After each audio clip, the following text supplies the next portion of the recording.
തടഞ്ഞു വെച്ചിട്ടൊന്നുമില്ല, ആരും തടഞ്ഞു വെച്ചിട്ടില്ല.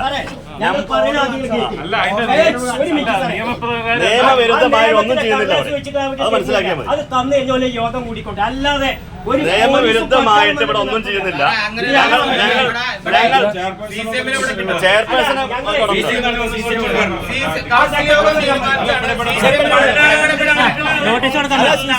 ഈ മണ്ണാർക്കാട് മുഴുവൻ ജനങ്ങൾക്കും വേണ്ടി അവർ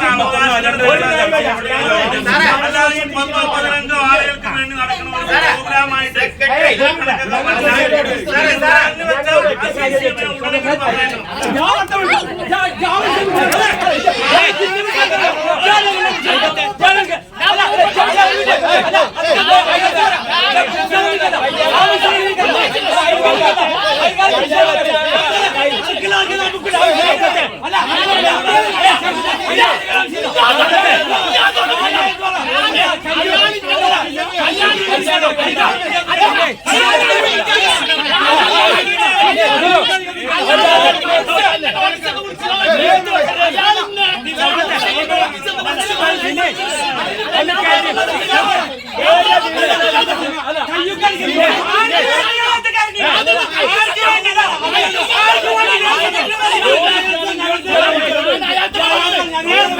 UDF ആണ് മണ്ണാർക്കാട് നഗരസഭ ഭരിക്കുന്നത്. എന്നാൽ UDF ഇന്നലെ കൗൺസിൽ യോഗമുണ്ടെന്ന് കാണിച്ച് കൗൺസിലർമാർക്ക് നോട്ടീസ് നൽകിയിരുന്നു. അത് സെക്രട്ടറി അറിയാതെയാണ് നോട്ടീസ് നൽകിയതെന്നുള്ളതാണ് LDFന്റെ ആക്ഷേപം. അങ്ങനെയാണ് ഇന്ന് മറ്റു ജീവനക്കാർ ഉദ്യോഗസ്ഥരൊക്കെ തന്നെ യോഗം കൂടുന്നതിന് വേണ്ടി മുനിസിപ്പാലിറ്റിയിൽ എത്തിയ സമയത്താണ് LDF അംഗങ്ങൾ ഈ ജീവനക്കാരെ തടയുന്ന സ്ഥിതി ഉണ്ടായത്. അതേ തുടർന്നാണ് പിന്നീട് UDF അംഗങ്ങൾ ഇതിൽ കൂടി ഇടപെട്ട് അങ്ങനെ വലിയൊരു സംഘർഷത്തിലേക്ക് കാര്യങ്ങൾ പോയത്. ഏതായാലും ഏറ്റുമുട്ടലുണ്ടായി, പരസ്പരം വാഗ്വാദമുണ്ടായി, പരസ്പരം ഏറ്റുമുട്ടുന്ന സ്ഥിതിയിലേക്ക് തന്നെ കാര്യങ്ങൾ പോവുകയും ചെയ്തു. UDF അംഗങ്ങളാണ് ഈ യോഗം വിളിച്ചത്. അതായത് സെക്രട്ടറി മാറ്റുന്നതിന് വേണ്ടി നേരത്തെ തന്നെ ഈ നഗരസഭയിൽ ചില കാര്യങ്ങളൊക്കെ തന്നെ നീക്കുപോക്കുകളൊക്കെ തന്നെ UDFന്റെ നേതൃത്വത്തിൽ ഉണ്ടായിരുന്നു. എന്നാൽ അതൊന്നും തന്നെ LDF അംഗീകരിച്ചില്ല.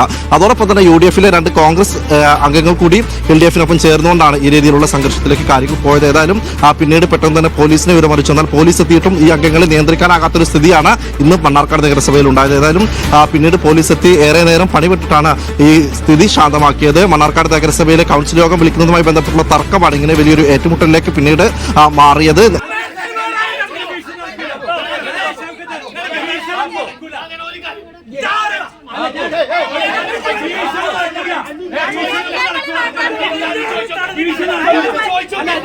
അത്